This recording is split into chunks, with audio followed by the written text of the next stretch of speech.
donc la création d'un parc résidentiel de loisirs et d'un centre de plongée sur l'ancienne carrière de Roa, à Quilly, dans le Morbihan. Donc la description du site, c'est un plan d'eau de 3 hectares qui fait 37 mètres de fond. Donc la profondeur de 37 mètres est vraiment intéressante puisque la limite de plongée loisir est à 40 et que le plan d'eau continue encore à monter. On devrait atteindre les 40 mètres d'ici un an environ. Le terrain fait 7 hectares. C'est sur ce terrain qu'on va pouvoir construire toute la partie hébergement et restauration et puis après tous les autres éléments de loisirs autour. La localisation, donc on est idéalement situé à 1 heure de Lorient, de Dinan, de Saint-Brieuc, également 1 h 15 de Nantes et 45 minutes de Rennes. Donc ce site-là, à côté de Ploërmel, est vraiment central. Pourquoi plonger dans la terre? C'est souvent la première question qu'on me pose. Les avantages de plonger en carrière, c'est de pouvoir plonger toute l'année sans contrainte, de ne subir ni la marée ni le mauvais temps, et de ne pas être également tributaire des autres plongeurs. C'est-à-dire que si on sort de l'eau plus tôt que les autres, on peut aussitôt aller se déséquiper, ranger son matériel, se changer et pouvoir discuter confortablement. Alors que sur une plongée en mer, on est obligé d'attendre les autres sur le bateau. L'autre intérêt, c'est que l'accès aux espaces profonds se fait en quelques coups de palme, juste au bord de l'eau. Et là où il aurait fallu 30 à 45 minutes de bateau, quand on est en mer, pour atteindre ces profondeurs-là. Donc la formation des plongeurs est grandement facilitée. Les phases de création, donc moi la première partie qui me concerne directement, c'est la création et l'ouverture du centre de plongée qui va se faire pour septembre 2016. Ensuite, pendant l'hiver, nous allons continuer à aménager le site de manière à pouvoir installer les hébergements en chalet, le restaurant et faire une ouverture de cette activité-là sur le printemps 2017. La troisième phase sera la construction d'une piscine, des temps de pêche et d'une salle de réception qui servira également pour des séminaires. Nous allons mettre aussi en place d'autres loisirs qui vont servir donc aux non-plongeurs, soit qui viennent en vacances, soit qui viennent pour accompagner la famille plongeur. Donc un parcours d'aventure sur les falaises composé d'escalade, de via ferrata et puis également d'une tyrolienne. La tyrolienne devrait faire environ 250 mètres de long, passera au-dessus de l'eau, donc c'est vraiment quelque chose qui peut être sympa. À qui s'adresse le projet Quilly Plongée? À tous. D'abord les plongeurs débutants qui veulent s'initier pour faire des baptêmes, pour faire une formation et découvrir les sensations de la plongée, mais également les plongeurs confirmés qui eux vont pouvoir donc faire les plongées d'exploration, donc des balades entre copains pour continuer à pratiquer leur activité. Les clubs associatifs sont intéressés également par ce genre de site puisqu'ils forment leurs plongeurs sur une année en faisant des activités en piscine et également des activités en milieu naturel. La mer n'est pas toujours accessible l'hiver, donc ils y vont plus fréquemment, donc ils vont plus fréquemment en carrière pendant l'hiver. C'est également pour eux la possibilité de plonger en semaine, au beau jour, et de se retrouver le soir entre copains. Les centres de plongée professionnels, également, pendant l'hiver, n'ont pas forcément accès à la mer, parce que les bateaux sont en hivernage, et que les conditions ne sont pas toujours bonnes, donc c'est une manière de pouvoir continuer l'activité même pendant l'hiver. Et les vacanciers non-plongeurs peuvent découvrir l'activité plongée, mais aussi la partie parcours d'aventure et passer des vacances avec les chalets. Il y aura donc une école de plongée. Moi, ce que j'aime le plus en plongée, c'est pouvoir transmettre cette passion et donc l'enseigner. Donc toutes les formations vont être possibles, du débutant au moniteur, parce que je suis formateur de moniteurs et même de moniteurs professionnels, et formateur aussi en recycleur et plongée au mélange, ça c'est plutôt pour la partie plongée technique. Je vais travailler principalement avec 2 écoles. La FFESSM, qui est l'école française, et TDI-SDI, qui est une école internationale qui délivre des diplômes reconnus dans le monde entier. Le prévisionnel de l'activité, ça va se décomposer en plusieurs phases.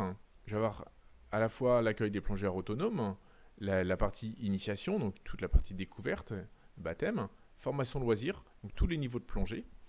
La formation tech, ça va s'adresser donc aux plongeurs plus confirmés qui veulent apprendre à plonger plus profond ou avec du matériel un peu spécial. Une partie vente en magasin, pour les plongeurs qui souhaitent continuer à s'équiper. Prestation de service, c'est pour toute la partie structure professionnelle qui font déjà appel à mes services pour la partie de formation de moniteur et également plongée tech. Je vais également louer du matériel pour les plongeurs qui n'ont pas tout leur matériel et qui désirent venir plonger, et le regonflage des bouteilles, ainsi que les prestations d'atelier qui permettent de réviser le matériel des clients. Donc le chiffre d'affaires total prévu pour la première année est de 170 000 € à peu près, avec une progression de 15% par année, donc ce qui permet de lisser. Certains postes vont augmenter un peu plus vite que d'autres, mais 15% c'est une moyenne qui me permet d'arriver rapidement sur un chiffre d'affaires aux alentours des 200 000 €. Donc pour financer la création de cette société-là, donc le budget global s'élève à 150 000 € hors taxe, et qui va se décomposer en plusieurs postes. Donc 50 000 € pour les compresseurs, 50 000 € pour les bâtiments, 5 500 € pour un recycleur pour développer cette partie de formation plongée tech, 44 500 qui va regrouper en fait toute la partie matériel de location, le stock pour le magasin, et également donc tous les aménagements et le mobilier qui vont être indispensables à la création du centre de plongée. Pour la partie apport et financement, donc moi je fais un apport au capital de 2 000 €, mais j'apporte également aussi 10 000 €, un peu plus de 10 000 € en matériel, donc qui vont être constitués de bouteilles, de combinaisons, de détendeurs et même d'un compresseur. Un associé apportera également 30 000 €. Le financement avec Gweneg est à hauteur de 4 500 € et le reste du financement, donc 103 500 €, sera réparti avec des prêts et des subventions. Donc au niveau des subventions, c'est un projet qui intéresse la région Bretagne, puisque c'est développer du tourisme dans les terres et qui est un des axes de travail au niveau tourisme en Bretagne actuellement. Donc le financement Gweneg, c'est un financement donc en crowdfunding qui permet de faire des préventes de prestations de plongée, et ces contreparties s'adressent à tous, qu'ils soient plongeurs ou non plongeurs. Donc j'ai réparti 3 familles de contributions, donc de contreparties. Donc la partie soutien, ensuite, et ça va s'adresser aux personnes qui souhaitent découvrir la plongée ou ensuite qui sont déjà plongeurs. Donc pour le soutien, il va y avoir l'inscription du nom, invitation et aussi inauguration avec mise à l'eau de poissons au nom des personnes de manière symbolique.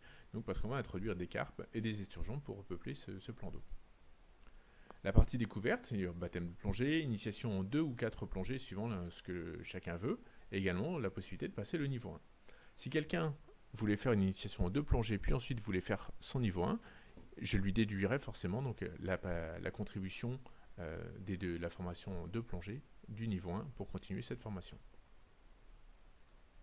Les contreparties pour les plongeurs, ça va être des cartes de plongée pour 5 plongées, 11 plongées plus gonflage aussi, et puis également la possibilité d'avoir une réduction sur une formation, donc 500 € versés, c'est 600 € sur une formation faite ultérieurement. Donc là, vous avez une idée avec les 3 petites diapos de la visibilité que l'on peut avoir dans cette carrière qui est vraiment très jolie. L'état actuel du financement participatif. Donc aujourd'hui, nous avons 47 personnes qui ont contribué à hauteur de 3 460 €, ce qui représente 76%, et il reste 41 jours donc, de campagne, sur une campagne qui faisait 90 jours initialement. Donc déjà, merci à tous ceux qui ont contribué et qui contribueront encore à ce projet. Donc petite présentation personnelle, je m'appelle donc Alban Rodier, je suis marié, j'ai 3 enfants qui ont 15, 13 et 10 ans. Je suis plongeur depuis 33 ans et moniteur de plongée professionnelle depuis 13 ans. Également instructeur recycleur, Trimix, formateur de moniteurs, voilà pour les principales qualifications. Mes atouts, c'est l'expérience de la création et gérance de 2 centres de plongée, dont l'un d'entre eux à Saint-Malo. Ce dernier, donc j'ai arrêté cette activité à Saint-Malo suite à un problème sur mon bateau qui était irréparable et qui a dû être détruit par la suite. L'assurance a mis du temps à rembourser, ce qui fait que j'ai été contraint d'arrêter cette activité. Donc c'est pour ça que là maintenant je recrée un centre de plongée en carrière pour ne pas avoir ces problèmes-là de gestion de bateau. J'ai également une bonne connaissance de la plongée en Bretagne, puisque j'y travaille depuis 2006, et un très bon réseau de clients et amis plongeurs. J'ai également un bon relationnel donc, avec les responsables du comité régional de plongée qui soutiennent ce projet. Les atouts du centre de plongée, c'est d'abord le développement de la plongée en carrière, qui est quelque chose qui est initié en Bretagne, mais aussi partout en France, et un site qui est unique en Bretagne, puisqu'actuellement les plus clubs locaux qui veulent plonger dans la zone des 40 mètres pour aller former leurs plongeurs ou moniteurs doivent faire 300 à 400 km pour aller soit du côté d'Angers ou du côté de Cholet pour faire ces formations-là. Donc l'intérêt, ça va être donc, pour eux de pouvoir plonger beaucoup plus près. Donc plusieurs clubs ont marqué leur intérêt pour venir plonger donc, dans cette carrière-là, et également plusieurs plongeurs individuels. D'un point de vue presse, donc il y a déjà un article qui est apparu sur un blog, donc là sur internet, donc un blog spécialisé dans le nautisme, pas spécialisé en plongée, mais qui était intéressé par ce projet-là. Et un article va apparaître également en mai dans une revue spécialisée qui s'appelle Octopus. Ensuite, ce cadre est insolite puisque nous allons avoir un parc résidentiel, un parcours d'aventure et un centre de plongée, chose qui est unique en Bretagne. Voilà pour la présentation de ce centre de plongée. Donc si vous avez des questions, n'hésitez pas à venir me les poser, je suis disponible et merci de votre attention.